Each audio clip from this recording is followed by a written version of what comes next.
Excelentíssimo senhor Márcio Higino, representando neste ato o prefeito de Vitória da Conquista, em nome de quem saúdo os demais componentes da mesa, senhoras e senhores, a todos boa noite. É com muito prazer, com muita satisfação que retornamos à Vitória da Conquista, e é com imensa alegria que também temos a oportunidade de rever os amigos que aqui fizemos e que aqui vivem, principalmente quando temos a oportunidade de nos reunirmos para, em nome da doutrina espírita, relembrarmos que, segundo as tradições que vigem no mundo espiritual, há uma comunidade de entidades espirituais de alta envergadura espiritual, chamados de espíritos crísticos, almas consideradas puras, que regem o destino do sistema solar. Essas entidades reúnem-se quando da necessidade de decisões de alto teor de interesse do nosso sistema como um todo. E dizem as obras espíritas que esta comunidade, reunida há mais de 4 bilhões e 500 milhões de anos atrás, apontava a necessidade do surgimento de um novo planeta. E nesse momento, o corpo de entidades espirituais crísticas reunidas identificavam a necessidade de que um dentre os membros daquela assembleia assumisse a responsabilidade de ser o tutor, ser aquele que iria designar os caminhos e o gerenciamento completo do orbe que iria nascer.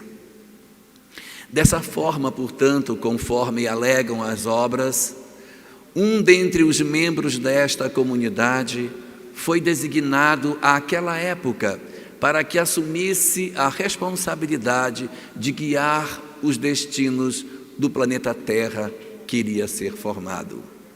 Nesse período, nessa época, ainda o sistema solar estava em processo de composição e as partículas iam sendo aglutinadas sob a gestão e o acompanhamento de uma equipe espiritual capitaneada por essa entidade intitulada de governador planetário, para que então realizasse o trabalho de constituição da vida na Terra.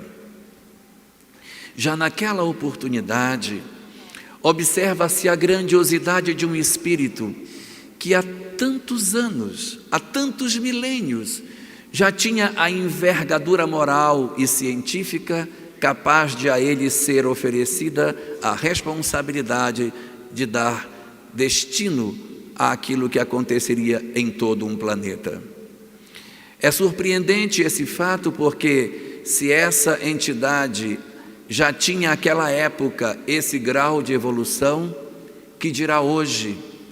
Imaginemos que naquela oportunidade ele já tinha a evolução suficiente para ser considerado um governador de planeta.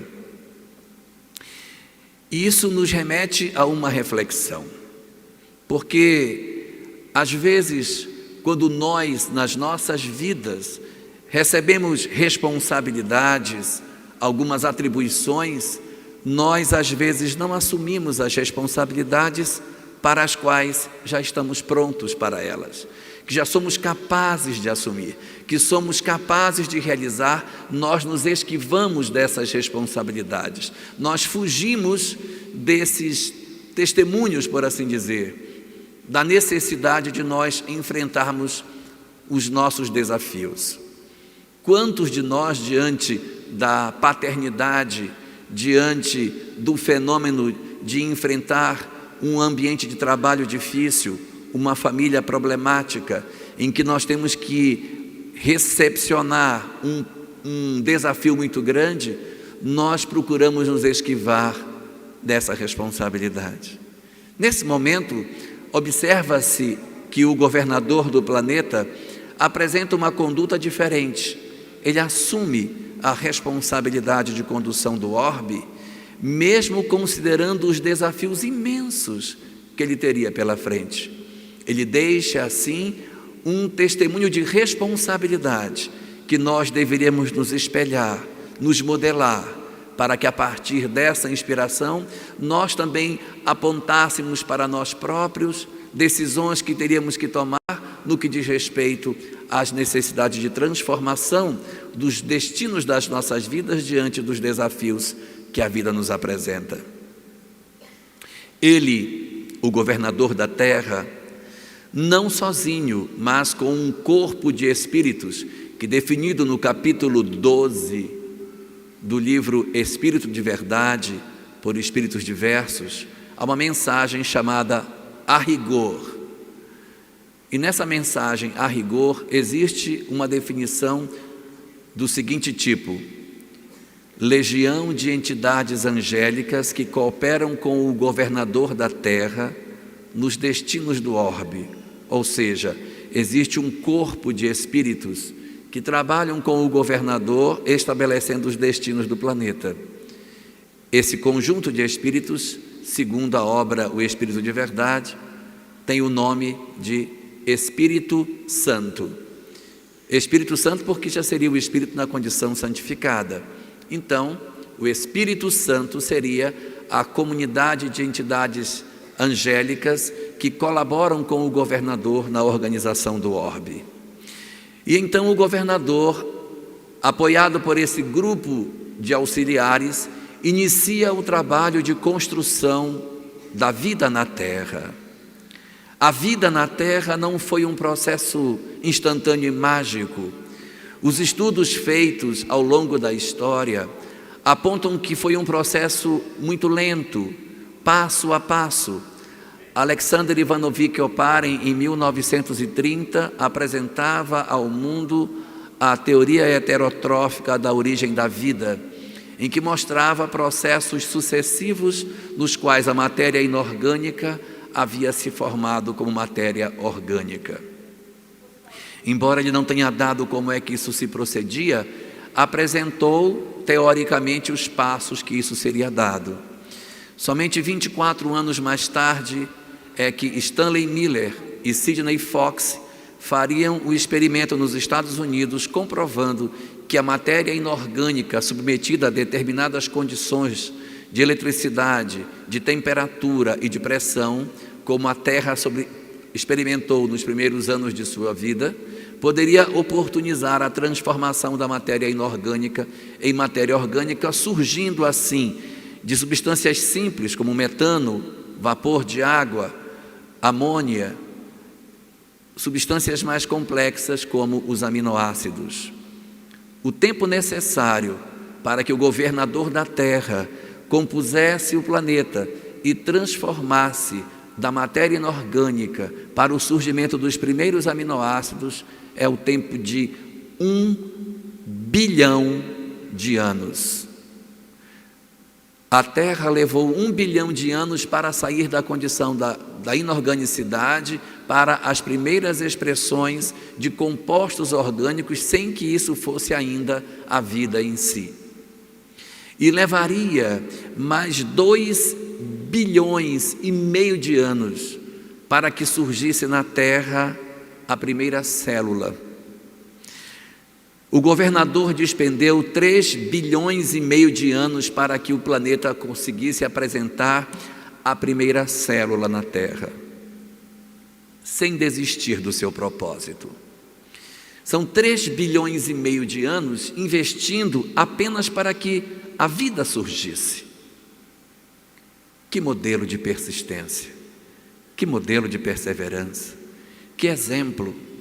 Quantos de nós desistimos das nossas missões pela metade? Que não suportamos 2 anos, 6 meses, 1 semana.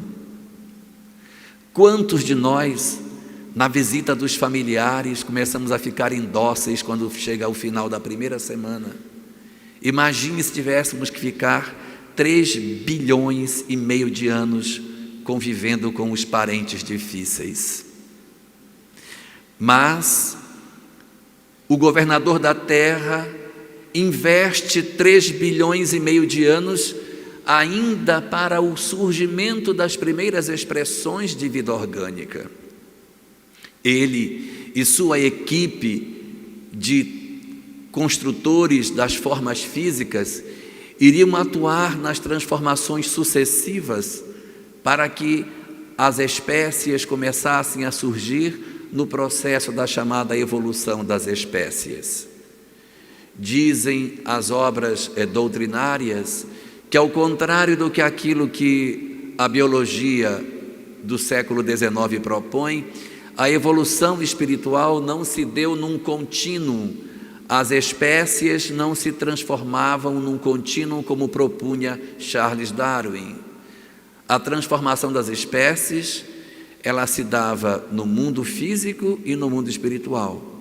Formas físicas viviam na vida física e eram aprimoradas do mundo espiritual por esses engenheiros genéticos e retornavam já significativamente modificadas para forçar o processo de transformação.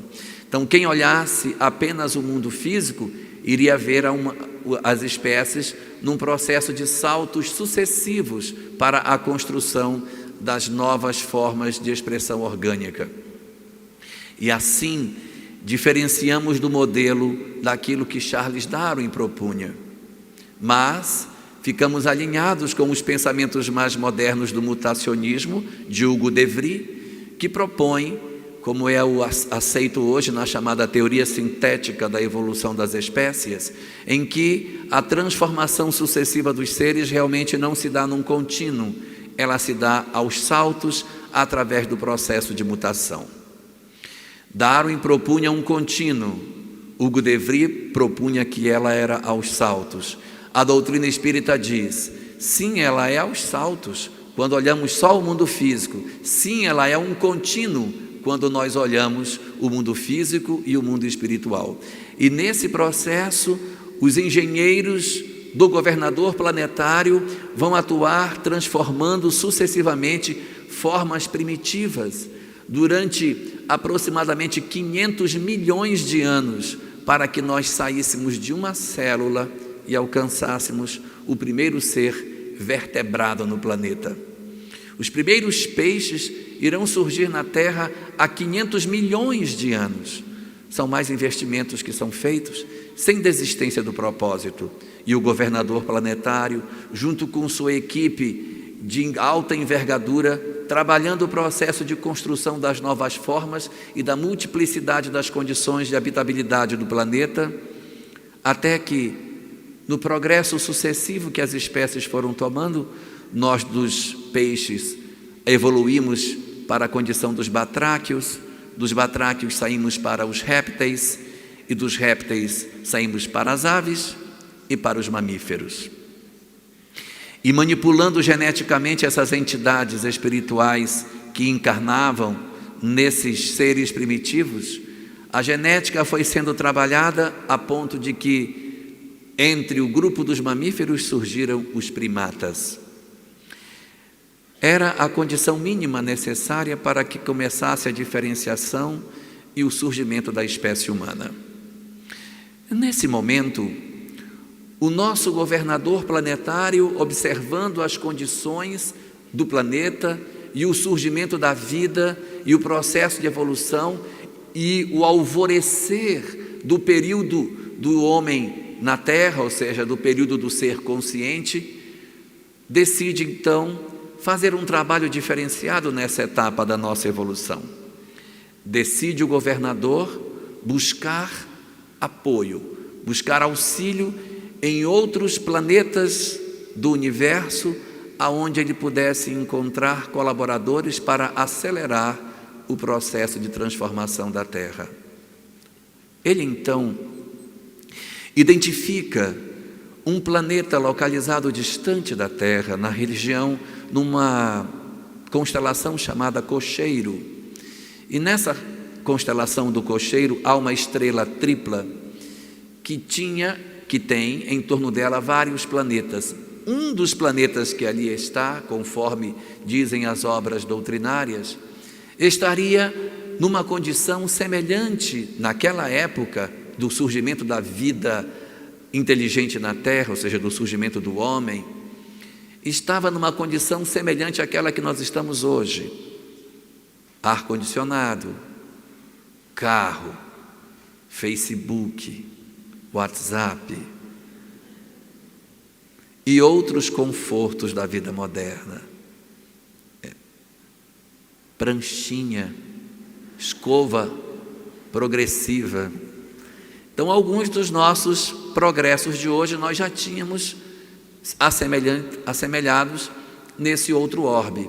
Mas o processo de evolução do planeta que estamos comentando estava exigindo que algumas entidades se decidissem se elas iriam realmente mudar ou não, porque a não mudança delas determinaria que elas iriam perder a concessão de continuar encarnando naquele planeta, porque ele estava avançando e as experiências lá já não eram mais consentâneas com as necessidades dessas entidades espirituais. De maneira mais resumida, eles estavam sendo reprovados no planeta onde eles estavam. O planeta iria avançar e eles não tinham grandeza espiritual para acompanhar. O que fez então o nosso governador? Entrando em contato com essas entidades e com o governador de lá, acertaram o seguinte: eu quero o conjunto daqueles que vão ser reprovados.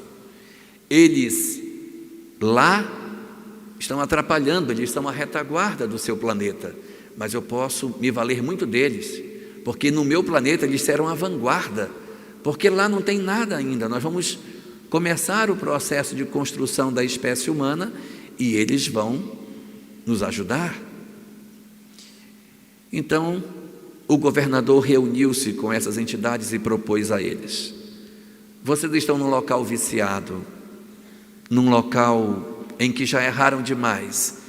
Eu proponho a vocês um lugar novo, aonde vocês ainda não pisaram, com uma história por fazer, aonde poderão reconstruir as suas vidas e encontrar o caminho que leva a que vocês resolvam-se intimamente e garantam a condição de continuar no seu planeta, retornando ao planeta de origem. E eles então disseram: mas Senhor, o que nos falta não é conhecimento intelectual, o que nos falta é conhecimento moral, é isso que nos atrapalha. Se nós formos sair daqui para irmos a uma sociedade construída por nós temos receio de não conseguirmos construir uma sociedade com valores éticos. Nós temos dificuldade. Nós temos dificuldade para conseguir equilibrar os nossos sentimentos. Nós precisamos de apoio. Sair de próximo dos nossos vai nos atrapalhar profundamente. Então o governador da terra disse: eu faço uma proposta a vocês. Vou trazê-los para a terra e vocês encarnarão em diversas culturas, em diversas civilizações. Mas eu afianço a vocês que em cada lugar aonde vocês renascerem, eu farei renascer um dos meus missionários, para que ali eles possam atuar e construir uma civilização baseada nos princípios do bem, que ajude a todos a encontrarem a chave para retornar aos seus planetas de origem. Eles então disseram: mas isso é pouco. E se nós nos perdermos mesmo assim? E se eles não forem tão leais na mensagem que vão mandar? E se eles não conseguirem passar com nitidez a necessidade do bem e nós nos perdermos? Como que ficamos? É muito temerário para nós. E então o governador disse: está bem, então afianço a vocês que num tempo que for o correto, eu mesmo irei levar a mensagem, porque se algum dos meus missionários não levar a mensagem de maneira nítida, eu particularmente levarei a mensagem em meu próprio nome.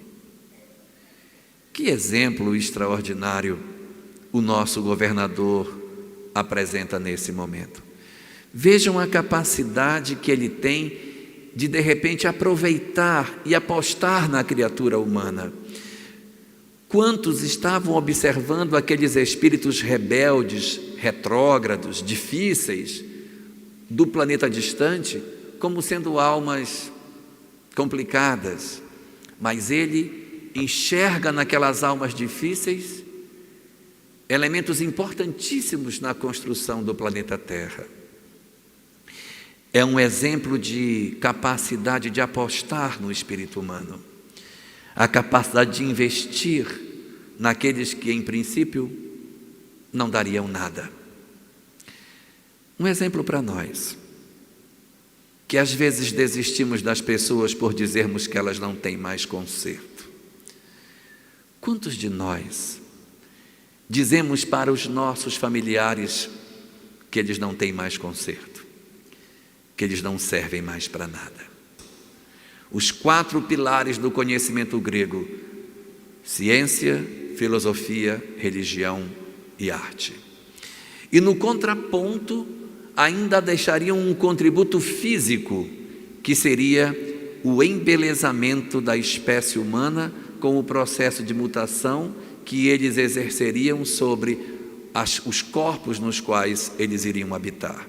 Assim, portanto, esses espíritos, nascidos de maneira natural no ventre de mulheres primitivas, traziam em si um germe de mutação que ampliava a caixa craniana, que melhorava o sistema nervoso, que ampliava as condições de manifestação do conhecimento, fazendo com que eles desenvolvessem uma série de informações que nós não tínhamos: a agricultura, o domínio do fogo, capacidade de nos organizarmos como Estado, a estruturação dos povos como nação. E assim, em várias partes do globo, essas entidades se manifestavam. É por isso que muitas vezes é tão sublime nós observarmos o conhecimento que os antigos tinham. Como que os egípcios conseguiram construir aquelas pirâmides? Como que os gregos naquela época conseguiam discutir coisas tão profundas que até hoje formam a base do pensamento filosófico do Ocidente? Como que os romanos tinham tanta nitidez da informação sobre o direito, de tal maneira que até hoje os conceitos jurídicos se apoiam no direito do romano clássico? Como que os chineses dominavam tão bem os conhecimentos de astronomia e de matemática? Como que os gregos tinham matemáticos tão extraordinários? Como que os gregos esculpiam com tanta perfeição, de tal sorte que hoje nós ainda nos admiramos com as técnicas de Fídias e de outros elementos da escultura clássica do mundo greco-romano? Como nos encantamos com os versos de Homero e de Virgílio? Como que existia tanto conhecimento naquela época? Como que aqueles homens sabiam tantas coisas? Como que os sumérios tinham tanto conhecimento numa época tão distante da nossa?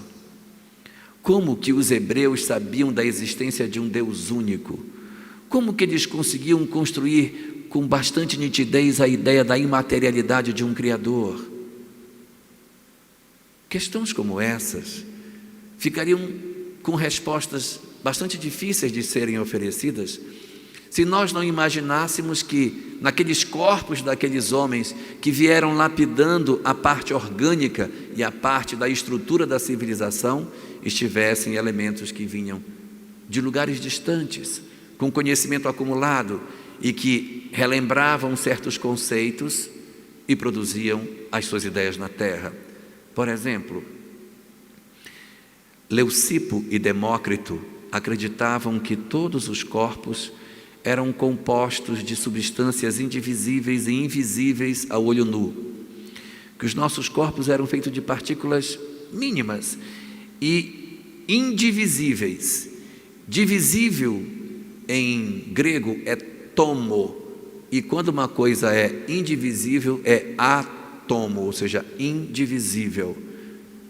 E eles diziam: todas as formas do mundo físico são formadas por átomos. Esses átomos se combinam e formam toda a matéria que a gente tem, mas é invisível a olho nu, mas existe. De onde se tirava todas essas ideias? Então, o nosso governador aplicando isso, trouxe um contributo enorme para o planeta, de tal sorte que a civilização antiga floresceu e, conforme ele havia prometido, cumpriu a promessa. Mandou os seus missionários para que encarnassem em lugares distintos da terra para levar a mensagem a todos esses núcleos aonde surgiam comunidades expressivas desses espíritos que vinham de outros lugares do universo. É assim que ele mandou para a Índia Krishna, para que ali produzisse o Bhagavad Gita, que é a parte mais interessante do Mahabharata. Mandou os sábios para o Oriente para que compusessem os Vedas e escrevessem os Upanishads e os Aranyakes, que são os versos que compõem os 4 Vedas. Encaminhou para o Nepal Siddhartha Gautama para que ali se convertesse no Buda, levando a mensagem para outra região da terra. Mandou Sócrates para a Grécia para que ali pregasse a mensagem da imortalidade da alma e do desprendimento dos bens terrenos e do valor do amor entre as criaturas, na busca do autoconhecimento. Foi assim que mandou Hermes Hermenegisto para o Egito, para que ali também pregasse a sua mensagem. E tantos outros homens de gênio que foram espalhados nas várias partes do mundo, para que nenhuma dessas civilizações se sentisse abandonada ou desconsiderada em termos das verdades morais que deveriam fazer. Que exemplo para nós, que modelo. Fazendo isso, ele cumpria a sua palavra. Ele colocava em prática aquilo que ele havia dito, que ele mandaria os mensageiros. E ele não tergiversou daquilo que ele havia acordado com aqueles que ele havia trazido.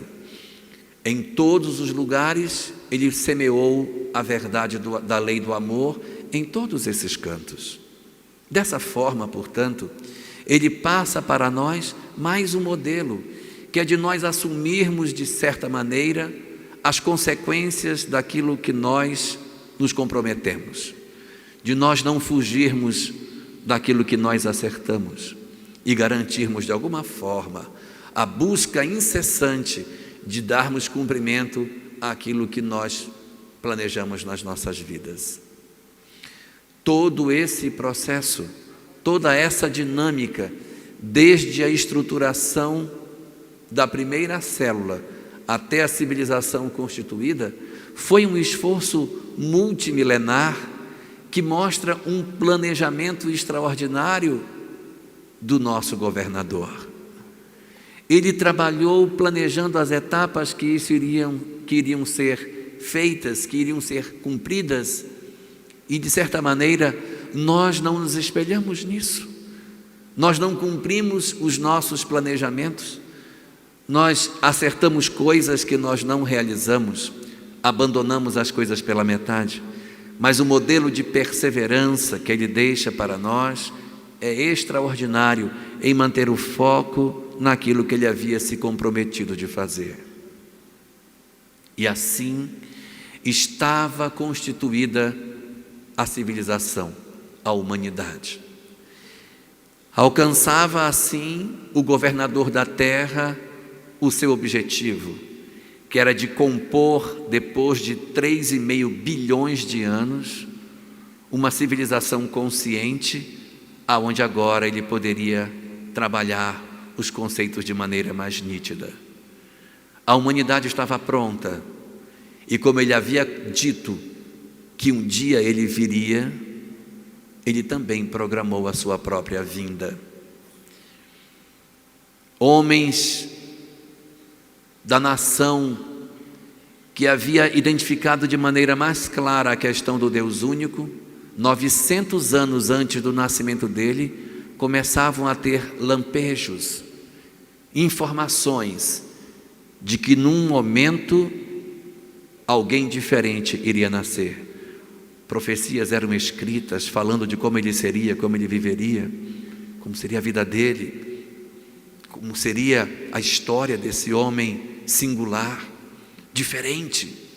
Queria produzir uma alteração significativa na forma do homem lidar com Deus e com o próximo e consigo mesmo. E assim aconteceu. Conforme ele havia dito, o governador planetário, o espírito que recebeu a missão de tutelar o planeta Terra e que atuou desde a composição do orbe, o resfriamento de suas camadas, a acomodação de todas as suas formas e depois o surgimento da vida e o amadurecimento da evolução das espécies até a conformação do homem e a importação de valores espirituais que poderiam fazer, esse espírito grandioso tomou forma de homem, diminuiu-se e veio para encarnar entre os homens. Não é um Deus, não, é um espírito, mas é um espírito de uma autoridade moral extraordinária, de uma evolução espiritual fantástica. Mas ele, abrindo mão da sua magnificência, se reduz e renasce entre os homens. Renasce na época em que o Império Romano estava no seu início de apogeu. O Império Romano tinha 17 subdivisões, que eram chamadas de dioceses, e entre essas dioceses, numa delas, estava a mais pobre das suas províncias. Ele nasceu na província mais pobre. Na província mais pobre haviam 3 regiões. Das 3 regiões, ele escolheu a mais pobre. Ele nasceu na mais pobre da mais pobre das regiões que ele poderia ter do Império Romano. Diferente do que se poderia imaginar, não nasceu em lugar de luxo nem de ouro. Procurou posições humildes e simples. Até onde se sabe, viveu nos vilarejos e só esteve na cidade grande 3 vezes na sua vida. A primeira, aos 8 dias, para que cumprisse um regulamento da religião da época, chamado Brit Milá, que é a circuncisão. Depois teria voltado aos 12 anos, quando teria cumprido um segundo rito da religião da época, que é o Bar Mitzvah, que é quando há a transição de menino para homem, em que o garoto é arguído pelos rabinos do templo, para que ele possa então ingressar na comunidade como adulto. E uma terceira vez, quando foi às celebrações, e então foi sentenciado à morte. O governador da terra, ele, ao fazer isso, mostra uma humildade sem tamanho, porque ele poderia ter escolhido ser um rei na terra para trazer a mensagem. Tantos homens foram reis. Siddhartha Gautama nasceu príncipe, mas abandona toda a sua condição de riqueza para viver como pregador. Quantos foram homens de gênio e que também tiveram acesso à riqueza, mas ele escolheu o anonimato, ser um homem que não tinha acesso às academias. E nesse processo, nós observamos, além da humildade, um outro modelo que ele deixa para nós, que é o modelo do amor às criaturas. Ele deixa o modelo da humildade que muitas vezes nós não seguimos.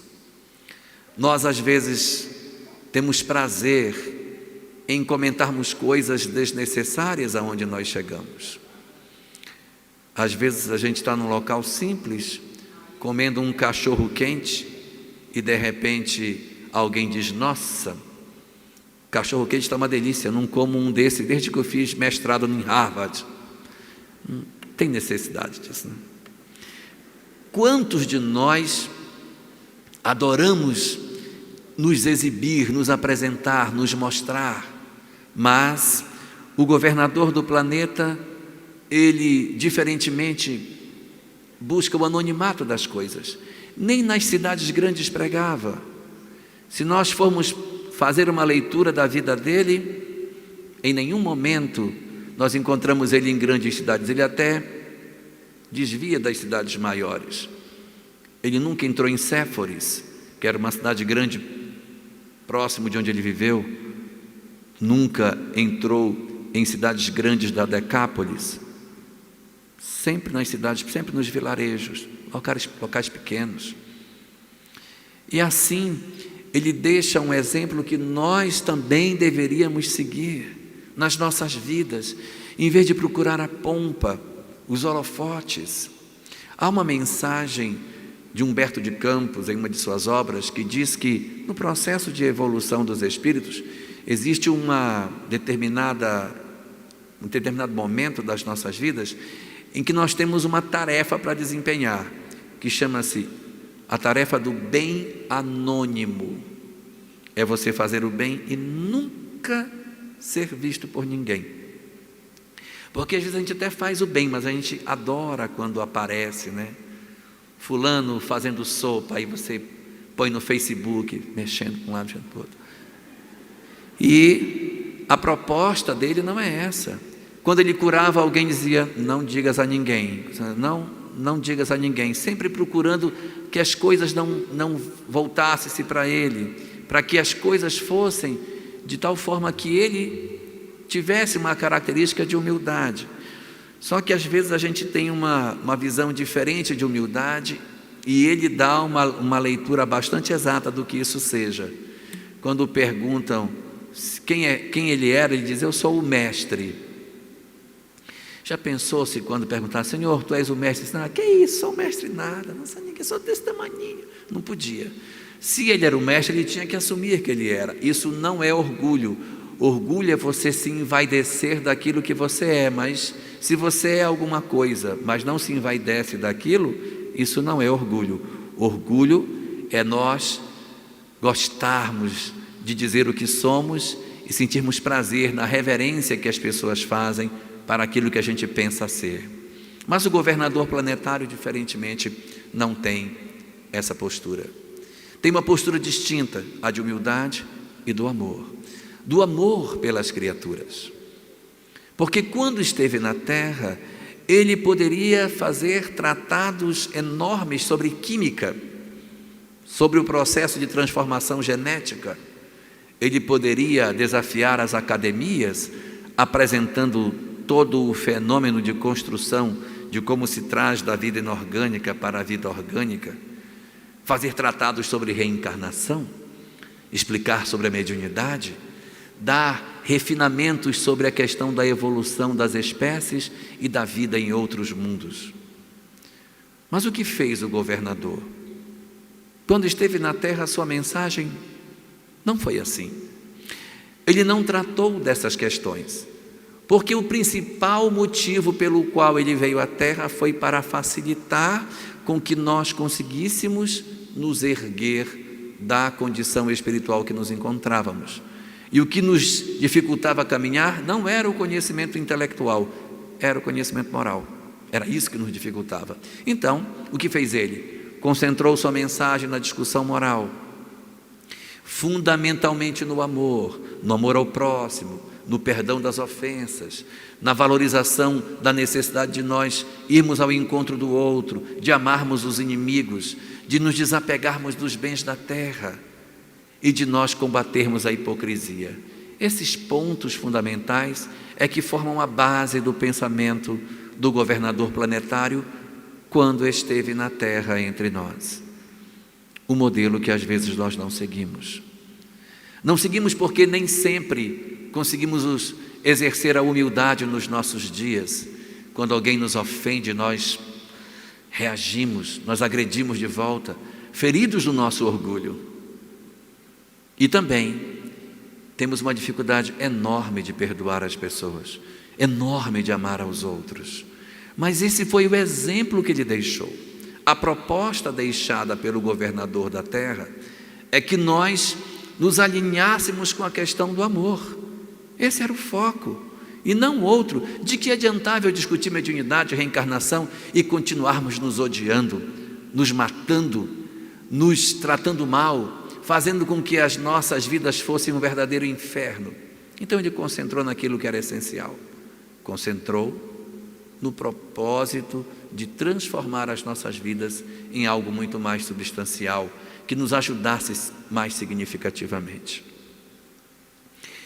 Aqueles que ele havia trazido para contribuir na terra começaram a entender a necessidade do amor, conseguiram a transformação moral mínima para que retornassem aos seus planetas de origem.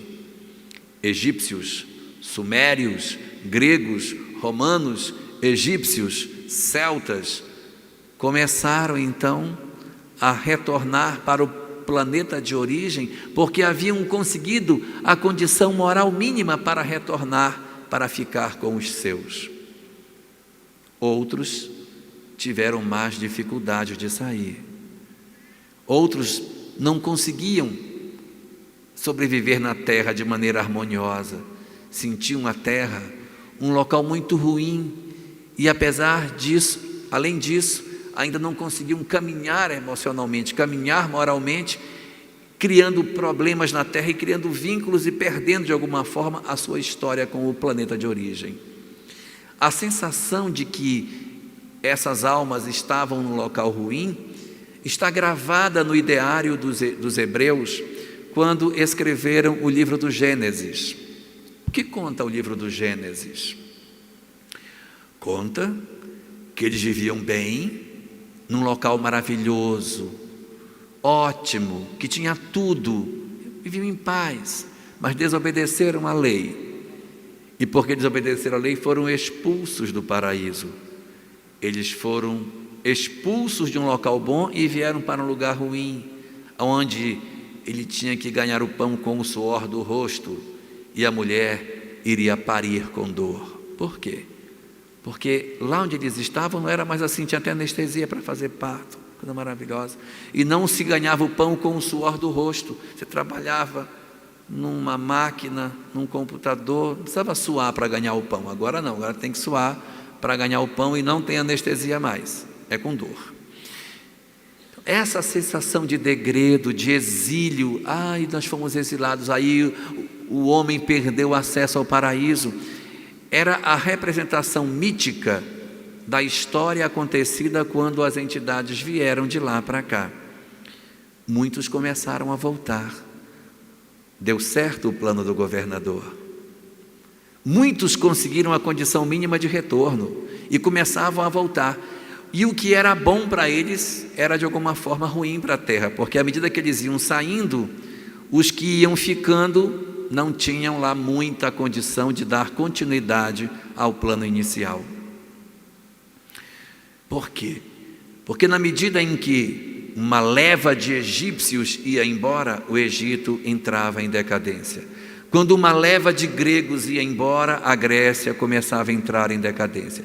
Quando os romanos começaram a voltar para o planeta de origem, Roma entrou em decadência.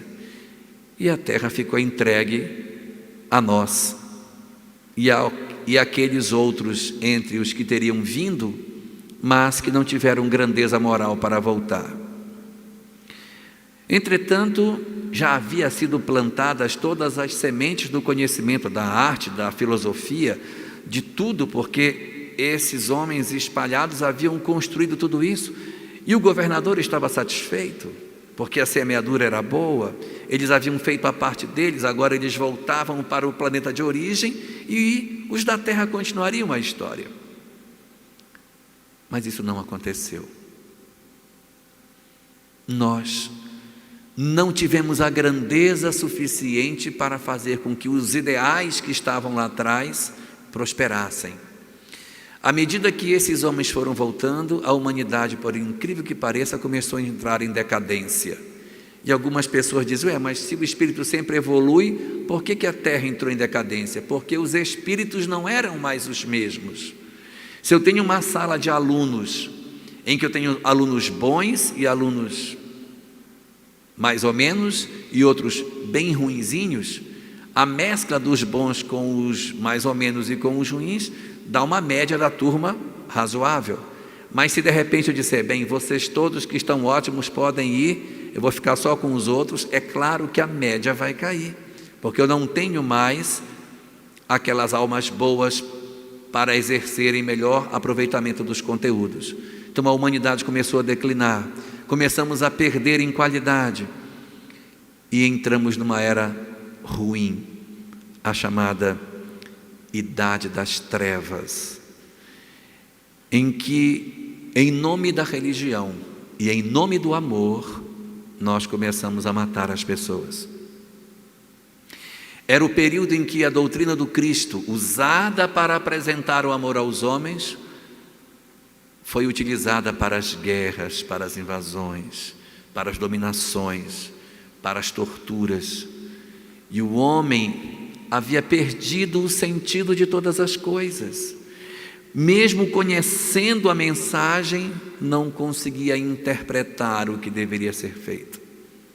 A humanidade estava sinceramente perdida, porque se a mensagem do bem havia sido esquecida, se a ciência havia sido proscrita, porque a ciência negava a religião da época, e nós então encastelamos a ciência distante e sufocamos a filosofia, envenenávamos as páginas dos livros de filosofia, para que as pessoas quando lessem e passassem a saliva na página e provassem, morriam envenenadas. Olha, esse é o livro que a pessoa não pode ler, mas isso era uma prática que nós fazíamos na Idade Média, para evitar que as pessoas tivessem acesso ao conhecimento.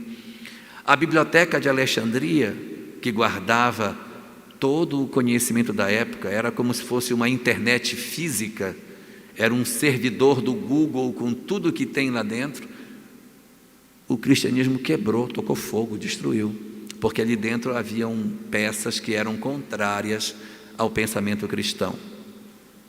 Cientistas da época foram mortos porque queriam defender o conteúdo que estava dentro da biblioteca de Alexandria. Cristianismo. Nós fizemos isso. Em nome da mensagem do Cristo, nós atacamos, nós matamos, nós exploramos, nós fizemos séculos de dominação, exatamente pela nossa maneira de interpretarmos o que deveria ser. Por que isso? Porque não tinha mais os homens de gênio, ficaram só os maus alunos, e nós não conseguimos trabalhar isso. E a humanidade declinava cada vez mais no rumo da escuridão. A filosofia havia se perdido, a ciência havia sido abandonada, a religião dominava tudo, tudo. A própria arte virou só arte sacra, e a humanidade ficou congelada no conhecimento que a gente decidiu seguir nesse momento. Nessa hora, os auxiliares do governador da terra disseram para ele: Senhor, a situação está difícil, a humanidade perdeu o seu caminho, está enveredando por um caminho tortuoso, não há mais como desembaraçá-la, como que a gente vai fazer? E o governador, diferentemente de mim, porque se fosse eu tinha dito, não, desloca o meteorito, vamos começar tudo de novo, mais 3,5 bilhões, mas a gente arruma da próxima. Não, ele deu uma solução excepcional, extraordinária. Ele disse: mas o que foi que aconteceu? Senhor, a ciência está morta, a filosofia está morta, a religião matou tudo, o que vamos fazer agora? E disse o governador: nós vamos resolver. De que jeito? Vamos mandar um fogo para destruir tudo? Disse: não, eu tenho uma solução melhor. Olha a solução que ele encontrou. Ele disse: vamos pegar 100 homens de gênio que trabalharam na estruturação da civilização lá atrás e vamos convocá-los para que num único século eles tragam o seu conhecimento de volta e façam surgir a filosofia, façam surgir a ciência, façam rebrotar o gosto pelo belo das artes, e assim a humanidade quebre esse estado de marasmo que ela se encontra. E assim foram chamados pelo governador Michelangelo, Rafael Sanzio, Tintoretto, Leonardo da Vinci, Erasmo de Roterdã, Nicolau Tartaglia e tantos outros. E esses gênios, renascidos surpreendentemente num espaço de apenas 80 anos, que a história tem dificuldade de explicar por que isso aconteceu, fazem ressurgir na terra o gosto pelo conhecimento. São as mesmas almas. E daí, quando nós olhamos, vemos que a forma com que Michelangelo esculpia, que Da Vinci esculpia, parece com a forma que os gregos esculpiam. Por que existe uma volta ao modelo greco-romano? Por que motivo que isso aconteceu? Porque eram as mesmas almas. O objetivo era reacender na humanidade o gosto pelo belo, pelo conhecimento, pelas artes. Foi tão perceptível isso pelos homens na terra, que parece que, registrando o pensamento do governador da terra, eles deram um nome para essa etapa da história da humanidade, deram o nome de renascimento, porque foi exatamente isso. O planejamento espiritual era para que fosse feito um renascimento das artes e da cultura. Isso aconteceu. E o governador teve sucesso no seu propósito, porque a partir dali as coisas começaram a mudar.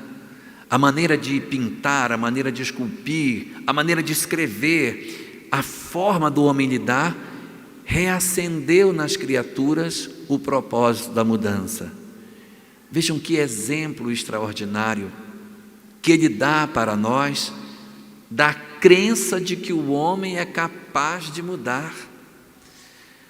E que nós tantas vezes abandonamos, tantas vezes descremos. Quantos de nós levantamos a bandeira da pena de morte, dizendo que as pessoas, esse não tem mais conserto, tem que matar. Só que quando você utiliza desse instrumento, a alma que cometeu o crime não se transforma, e ela vai retornar. Quando ela retorna igual como ela estava, ou pior, mais revoltada. Então, a solução mais adequada para esses casos é que nós procuremos de alguma forma a educação. Não é a não punidade, punidade sim, mas uma punidade educadora, educativa, que garanta ao ser humano o direito à existência. E assim também faz o governador da terra, dá essa oportunidade, e a humanidade começa a se mexer. E dizem então os seus tutelados: Senhor, a religião dominou tudo, a religião está escravizando tudo, ela queima as pessoas em praça, toca fogo nas pessoas, faz fogueiras, nós precisamos deter a religião. E diz ele: não é a religião que faz isso, quem faz isso são os governos que permitem que a religião faça isso. O que precisamos fazer é uma alteração nos governos, uma mudança na forma como as coisas estão organizadas. O mundo velho está muito contaminado de ideias. Precisamos criar um novo lugar onde as pessoas vivam. Está na hora de revelarmos ao mundo uma outra parte que ele ainda não conhece, para inaugurarmos uma nova etapa. E o governador então determina que se inicia a era dos descobrimentos. Vem então o século XVI com as descobertas de várias áreas novas, as navegações, e esse processo ele vai acompanhando, observando as mudanças, diferente daquilo que nós faríamos, da forma de nós agirmos, e assim ele vai guiando a humanidade para que ela encontre o seu caminho melhor. O século XVIII é um século muito singular se nós olharmos, porque é um século marcado por muitas revoluções. Nós temos a revolução que libertou as nações do Império Hispânico, aqui na América, com Simão Bolívar na frente. Nós temos em 1776 a independência americana, nós temos em 1792 a tentativa de libertação do Brasil com a Inconfidência Mineira. Nós temos um conjunto de transformações sociais. E na Europa, a mais famosa de todas elas, ocorrida em 14 de julho de 1789, a Revolução Francesa.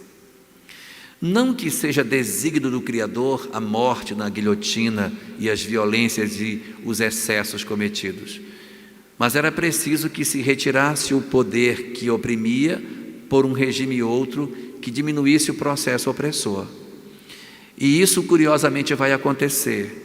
O século XVIII é um século de liberdades políticas, em que do plano espiritual se planeja a transformação da história da humanidade para regimes mais democráticos, para regimes menos autoritários, para que houvesse a condição de que as liberdades políticas impedissem que a religião dominasse os povos e oprimisse da forma como estava acontecendo. A partir da Revolução Francesa, não houve mais Inquisição na França, porque o Estado não permitia que a religião fizesse isso. Eram os estados que fechavam os olhos e permitiam que essas coisas acontecessem. Na medida em que havia as transformações, automaticamente ia cessando esse excesso de autoridade religiosa sobre os povos. Quebrada essa autoridade religiosa, nós iríamos para o século XIX, o chamado século das luzes, o século da razão. O século em que o homem saiu da condição de primitivismo e se industrializou. A descoberta da eletricidade, do magnetismo, do eletromagnetismo, das telecomunicações, da máquina a vapor e de tantas coisas que transformaram o mundo de maneira significativa, as estradas de ferro e todo o processo de integração social que foi se dando a partir dessa nova realidade, permitiu com que se desalgemasse o conhecimento científico e o homem voltasse a questionar. Nós não questionávamos mais nada. As verdades estavam estabelecidas pela religião e assim deveriam ser. O homem chamado CV, que descobriu que o sangue saía do coração e ia para o pulmão, e voltava do pulmão para o coração, e daí ia para o corpo, voltava para o coração e para o pulmão, morreu. Porque ele estava tentando desvendar mistérios que só pertenciam a Deus. O outro que descobriu o barômetro, com uma bonequinha que pousava no fundo de um prato quando aumentava a pressão atmosférica, também morreu. Galileu teve que se recolher ao exílio para que ele não fosse condenado à morte por dizer que a terra se movia. Teve que voltar atrás publicamente para que não fosse sacrificado. Galileu Galilei, o pai da ciência moderna. Tantos homens que foram... A ciência estava totalmente oprimida. No século XIX é que ela se solta. E tudo aquilo que estava represado em termos de conhecimento avança. É quando se descobre a evolução das espécies, é quando se descobre tantos processos e mecanismos da questão da vida, da biologia. Até 1860, e eu não estou errado na data, é 1860 sim, ou seja, a obra kardeciana já estava publicada. Até aquela época, a humanidade cientificamente acreditava que os ratos surgiam de roupas sujas e que os peixes surgiam da espuma das águas. Era a chamada abiogênese, a ideia de que a vida inorgânica vinha da vida orgânica, que a vida orgânica vinha da vida inorgânica. Isso vai ser quebrado em 1860 por Louis Pasteur. Não fosse a experiência dele com o vaso com pescoço de ganso, nós ainda estaríamos, sei lá, até hoje, dizendo que as espécies provêm de seres inorgânicos. Mas o século XIX era um século fantástico, mas havia um risco, o risco da inversão. A inversão seria que agora a ciência e a filosofia que tanto apanharam da religião agora fossem bater, porque ela não tinha mais força. Então agora você que nos bateu 1.200 anos, agora você vai apanhar. E foi de certa maneira o que aconteceu. O século XIX é um século marcado por filosofias materialistas e uma ciência também materialista. É o primeiro período na história da humanidade em que se ergue o homem que não crê em nada. Desde as épocas mais remotas, os homens sempre tiveram uma crença. O século XIX, o século da razão, é o século em que o homem descrê na existência de um Criador e se volta nas esferas acadêmicas para o mundo material.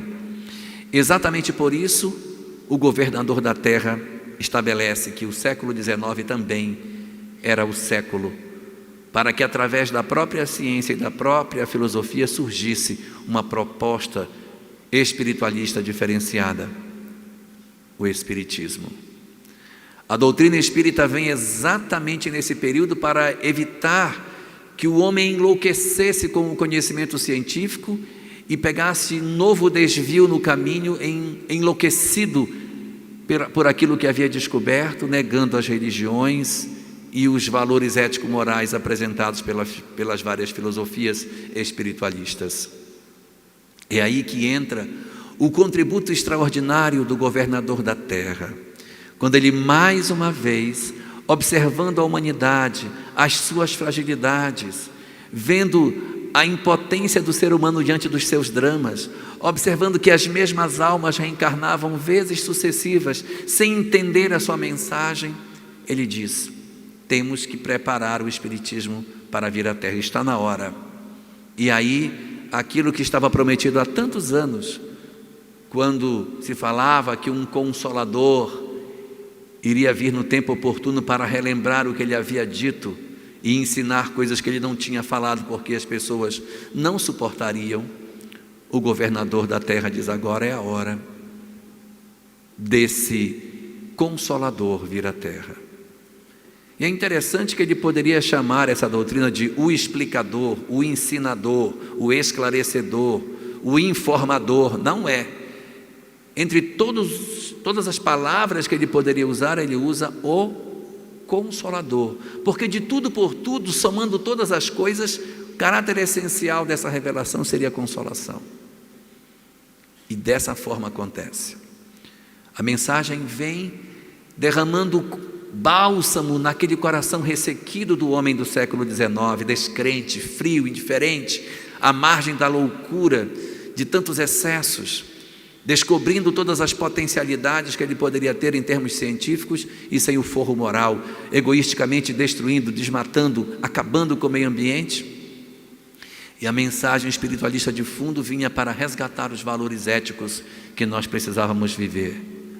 Dessa forma, por essa via, a mensagem que nós observamos que o Espiritismo nos apresenta, ela vem trabalhando na intimidade dela todas as questões referentes àquilo que o governador havia deixado, relembrando aquilo que ele havia dito e trazendo uma obra singular, o Livro dos Espíritos.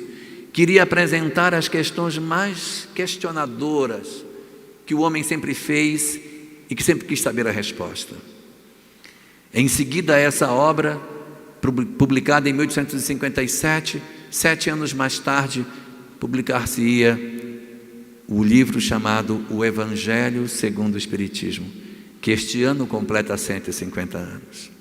O resgate da mensagem, voltando para o princípio das coisas, porque durante esses 1800 anos, a humanidade cobriu o Evangelho com tantos dogmas, tantas formas, tantos paramentos, tantas liturgias, que a mensagem do amor ficou esquecida. E ele, então, mais uma vez, dando exemplo para nós, da nossa necessidade de lutarmos por aquilo que a gente sabe que é o melhor para nós, mostra: o melhor para nós é buscarmos os valores morais. E nós fugimos disso. Quantos de nós privilegiamos a educação científica dos nossos filhos sem valorizarmos a questão moral, como se eles fossem se salvar pelo conhecimento científico que tem? Se o conhecimento científico salvasse, a humanidade toda estaria salva. A nossa grande carência são os valores morais. É aí que estão as nossas fragilidades. O governador da terra sabe que nós não temos mais tantas carências intelectuais, tecnológicas, mas o nosso atraso moral é um abismo. A nossa sociedade de hoje é muito diferente da sociedade de 2000 anos atrás. Nós não andamos mais em lombo de jumento, nós não guardamos mais vinhos em cântaros, nós temos técnicas excepcionais, mas moralmente nós ainda somos muito parecidos com Zaqueu, com Judas Iscariotes, com Madalena, com tantos outros personagens da história. Nesse campo nós caminhamos muito pouco. Caminhamos, é verdade, temos progressos, mas caminhamos pouco.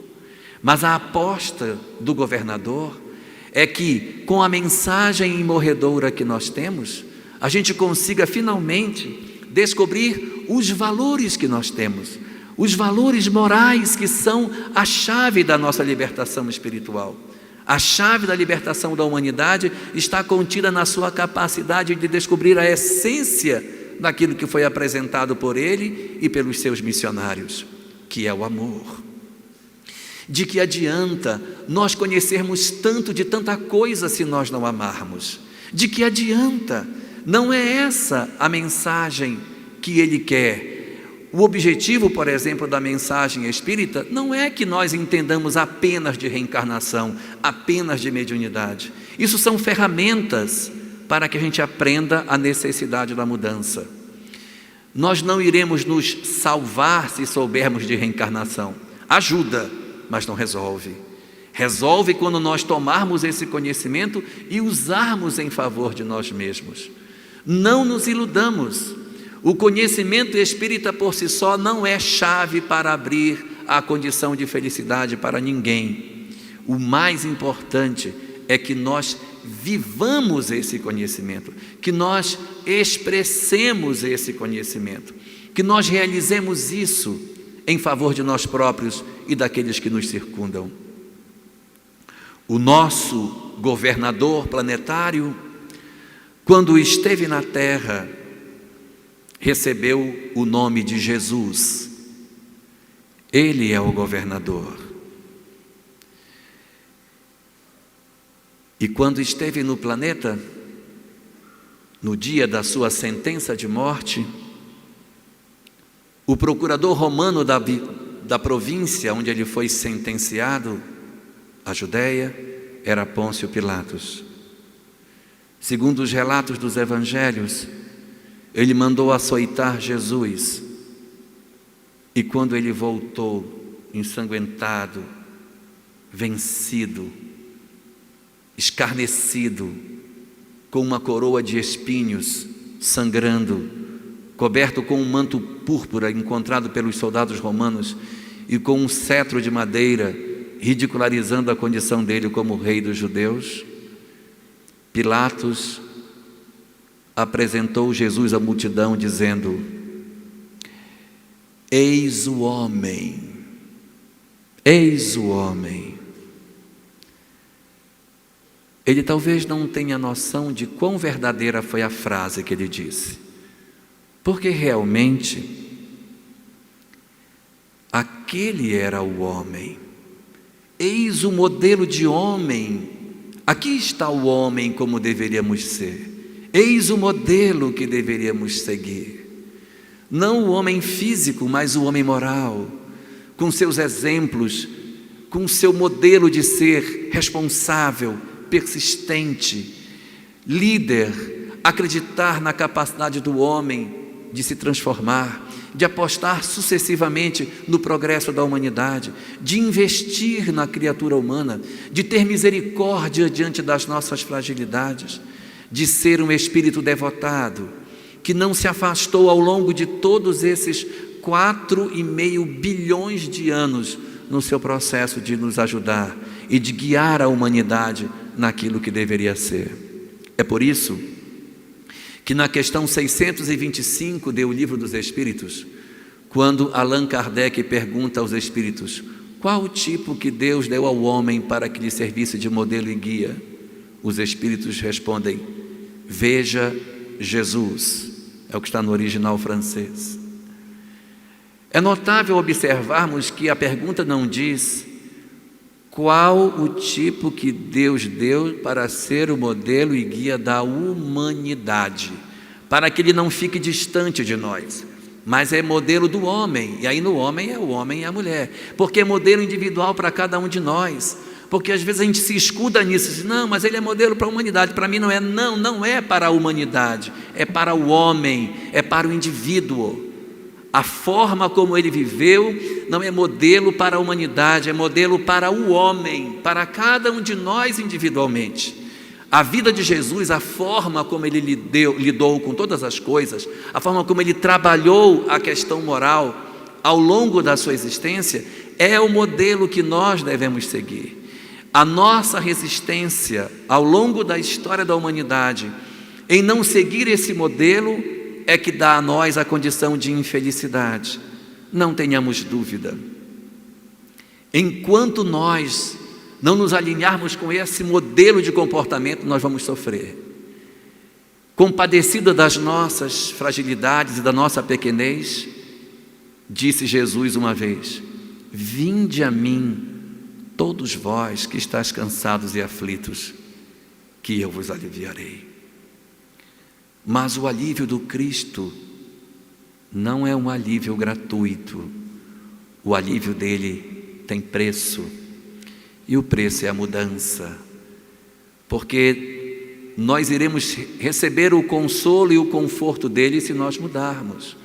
Um coração cheio de mágoa nunca será feliz.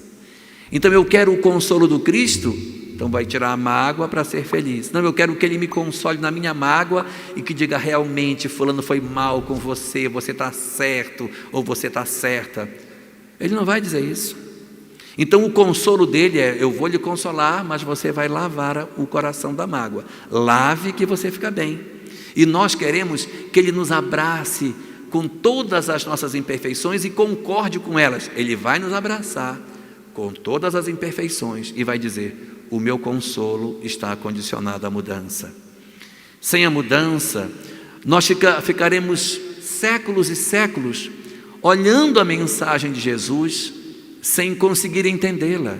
A chave para o entendimento da mensagem dele é a busca do amor. Não tenhamos dúvida, a única maneira que nós temos de conseguirmos ser verdadeiramente felizes é quando nós desenvolvermos a capacidade de amar e entendermos em profundidade o que significou a vida do Cristo, o seu sacrifício, as suas renúncias, a sua lição de vida. Quando nós conseguirmos isso, teremos entendido o propósito da existência. Se assim não fizermos, iremos ficar perambulando pela terra, encarnando e reencarnando, sem grandes progressos espirituais, correndo o risco de que, no processo de transição que na terra já começou, nós também sermos convidados por outro governador planetário para irmos contribuir em outro lugar, porque a terra já não oferecerá mais espaço para nós. É preciso que nós acordemos e que mudemos antes que isso aconteça, antes que o assim chamado exílio ocorra para cada um de nós aqui. É uma lição que depende fundamentalmente das nossas decisões, e essa não é uma mensagem descoberta no agora, porque desde o princípio das obras de Chico Xavier já se encontrava informações nesse sentido. Na primeira das obras de Chico, chamada Parnaso de Além Túmulo, existe uma poesia intitulada A Eterna Vítima, cujo autor é Guerra Junqueiro. E nessa poesia ele descreve de alguma forma esse sentimento que nós precisamos desenvolver para a nossa libertação espiritual e a postura do Cristo diante das dores humanas. E eu gostaria de deixar a poesia como um recado final para nós nas nossas reflexões dessa noite. Através de Chico Xavier, Guerra Junqueiro escreve as seguintes palavras: na silenciosa paz, no cimo do Calvário, ainda se vê na cruz o Cristo solitário. 20 séculos de dor, de pranto e de agonia, represam-se no olhar do Filho de Maria. Abandonado e só, na aridez da colina, sofre enfim do martírio a vítima divina. Açoitado e traído, calmo e silencioso, da terra aos céus espraia o seu olhar piedoso. 2000 anos de dor e seus cruéis algozes passaram sem cessar como chacais ferozes. Caravanas de reis nos tronos passageiros, exaltados na voz das guerras dos guerreiros, viram-no seminu na cruz ensanguentado e puseram-se a rir do louco supliciado. Sábios, abrindo os livros santos, viram-no também partindo como tantos. Artistas, histriões, poetas e trovadores, castelães juvenis, turba de gozadores. Ainda vieram depois aqueles que em seu nome espalharam a guerra, a treva e a fome, desolação e horror. Mataram-se os irmãos, lobos, tigres e chacais, na capa de cristãos. Contemplaram Jesus no cume da colina, multiplicando as guerras, as lutas e a chacina. Mas, na época atual, a estranha caravana estaca do sopé da árida montanha. Os soberbos reis e césares antigos, hoje mais nada são que míseros mendigos. Os nobres de outro tempo, agora transformados nos párias do amargor, nos grandes desgraçados, agora veem sim o sacrifício e a dor do eterno missionário, bradando com furor: socorre-nos, Jesus, que possamos vencer a dor em nossa cruz. Sorvendo amar o fel nas dores da aflição, temos fome de paz e sede de perdão. Mas o Mestre da bondade, o anjo da virtude, estende o seu olhar cheio de mansietude e do cimo da cruz, calmo e silencioso, consola a multidão com seu olhar piedoso.